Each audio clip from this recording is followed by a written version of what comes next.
Tonight on Huckabee, denial. The documents released are explicitly about the broader areas, separate from the attack on Benghazi. Dismissal. Benghazi, Benghazi, Benghazi. Why aren't we talking about something else? And spin. Like so many of the conspiracy theories that have been promulgated by Republicans from the beginning of this one turned out to be bogus. But where's the truth? What we did know quite early on was that this was a hostile action. Now the House begins a new investigation into the attacks, the fallout on Benghazi tonight. Plus, as Clippers owner Donald Sterling plans to fight the NBA's ruling against him, Kareem Abdul-Jabbar says the league should have acted a long time ago.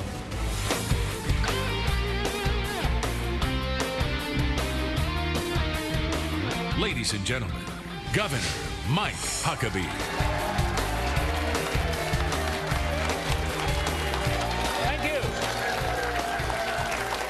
Thank you very much. And welcome to Huckabee from the Fox News studios in New York City. September of 2012, just days after the brutal murders of 4 Americans at the diplomatic outpost in Benghazi, Libya, I was perhaps the first to say outright that our government had lied to us about what happened. It's been nearly 2 years, and through subsequent hearings, leaks, investigative reports, and ever-changing stories from the current administration, I have never had to recant or clarify my original blunt statement.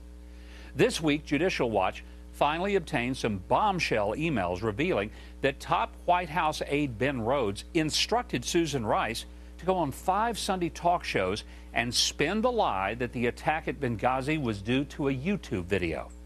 It took a lawsuit to get that piece of information, but even caught with its pants down, the White House continued to play the American public for fools, giving these indefensible comments like these from White House press hack Jay Conman Carney. Why were you holding back this information? Why was this email not turned over to the Congress? Why was it not released when you released all the other emails? This is directly relevant. Why did you hold it back? John, again. Why did it take a court case for you to release this email? John, I can say it again and again, and I know you can keep asking again and again. This document was not about Benghazi. Right. But it's not only President Obama who has, as Ricky Ricardo would say, some splaining to do. But should Hillary Clinton announce her candidacy for president, she's going to have some splaining to do as well. Remember when she was a candidate for president in 2008 and her famous ad attempted to portray her as one ready to take the call about a crisis at 3 a.m.?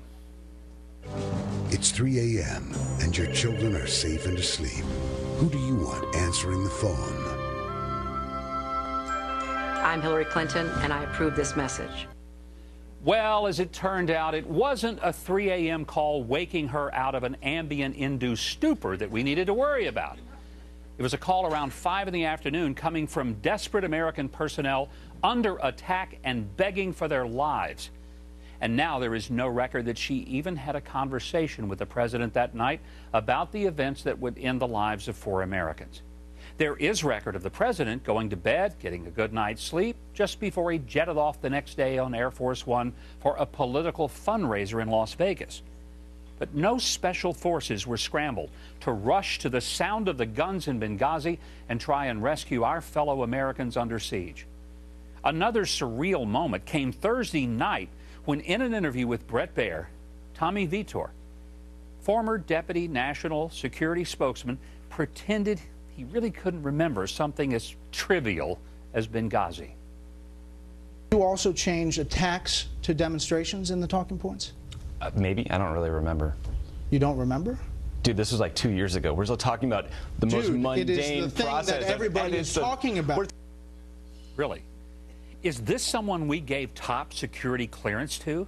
I mean, he sounds like a scene from Wayne's World.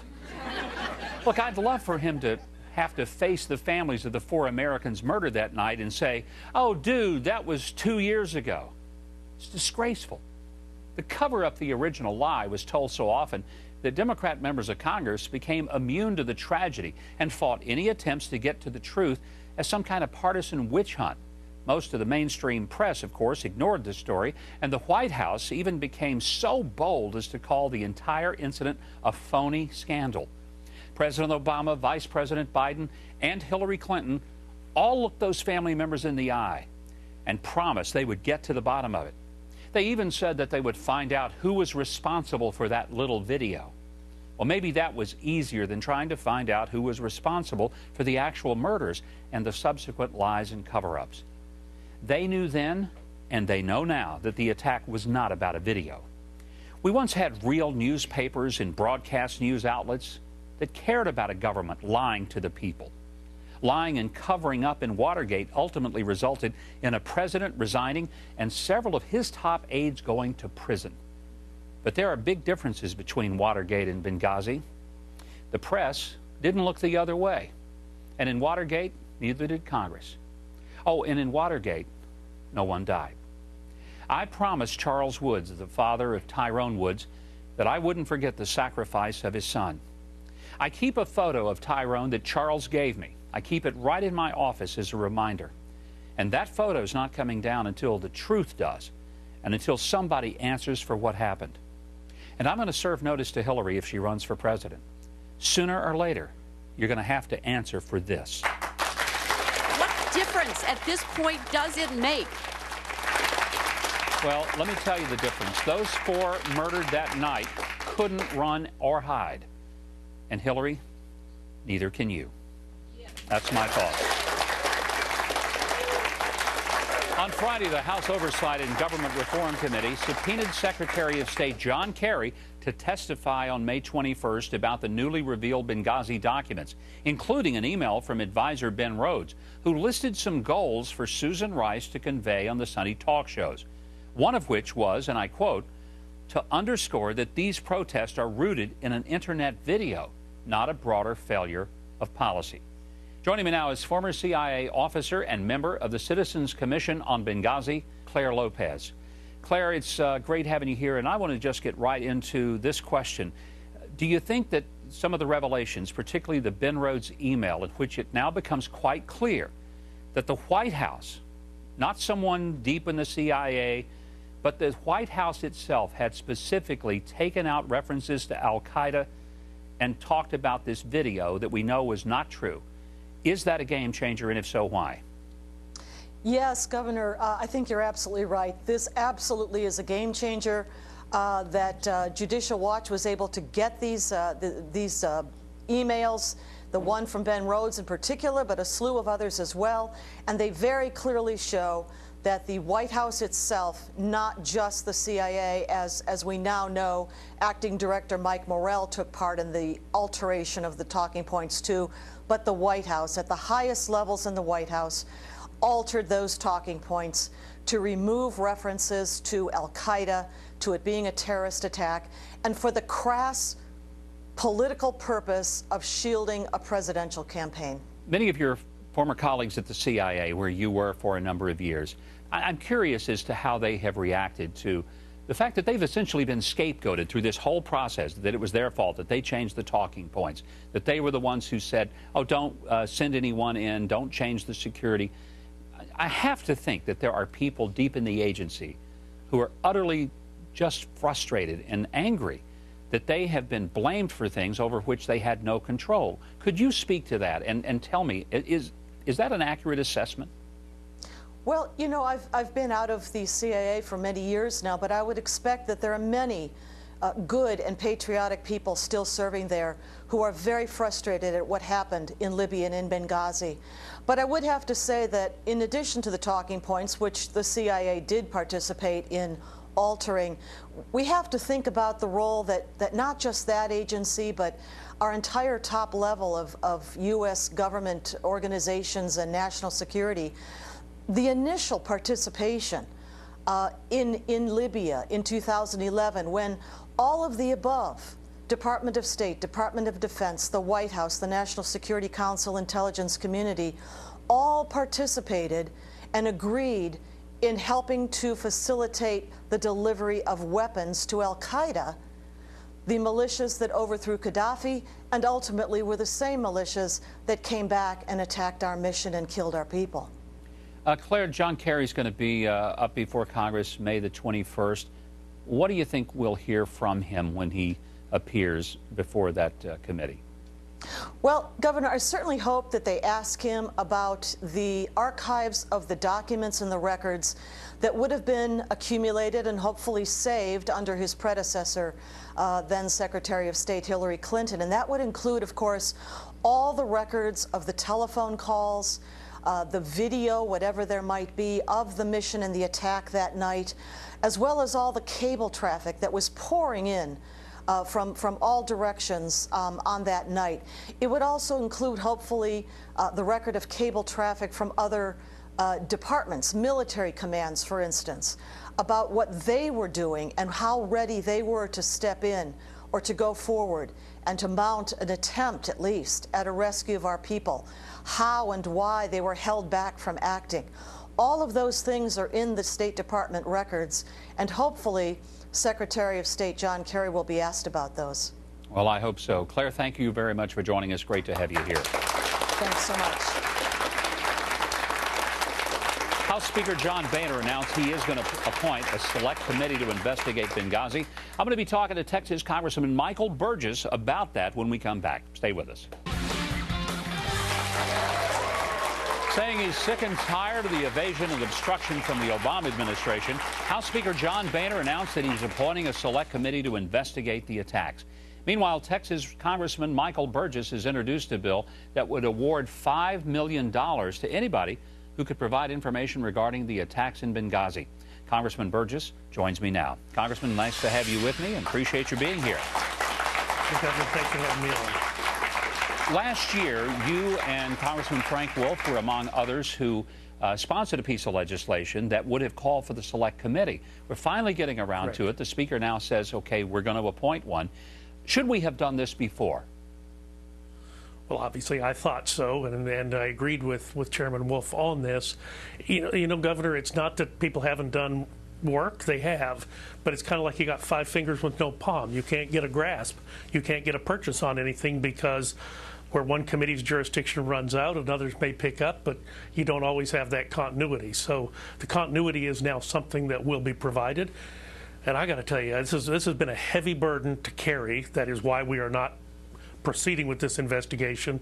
Everywhere I go in Texas or otherwise, I have to answer that question. For the first time yesterday, I felt like I no longer had to answer that question. That was, well, let's get to the facts. I want you to help walk our audience through the process of a select committee. What's different about a select committee versus the regular sitting committees like government oversight? And then the process itself. How does it get appointed? Who sits on that committee? What happens? Walk our audience through that for us. Well, Frank Wolf was pretty specific about the makeup of the select committee, and I don't know if they'll actually follow, if we'll pass House Resolution 36 that Frank Wolf introduced. But it is a select committee. That means the Speaker will select the members of the committee. Mr. Wolf had recommended they be drawn from the 5 committees of jurisdiction, Republican and Democrat. But the fact of the matter is, the Speaker has the jurisdiction. He may want to bring someone from outside to function in a special role. I'm okay with that as well. I just want the answers. I want some peace for these families. So is there a difference, though, between the select committee? Obviously, they're able to look at anything. Are they limited in any way as to what they can ask for, unlike, let's say, the Judiciary Committee or the Intelligence Committee? Can they go anywhere they want to go in the investigation? Well, that will be defined in the legislation that passes, but if you want to do it right, you'll have to give them pretty much a free rein. And you know, Governor, I would just underscore the House committees that have looked at this. I mean, a lot of the work has already been done. The Senate Intelligence Committee in January put out a report. Yes, it was redacted, but it was pretty thorough. Even the redacted portion was pretty thorough. So a lot of the work has been done, and in fact, in some cases, it's just pulling some things together or running down some leads that were stopped because of jurisdictional issues. You have to have the subpoena power.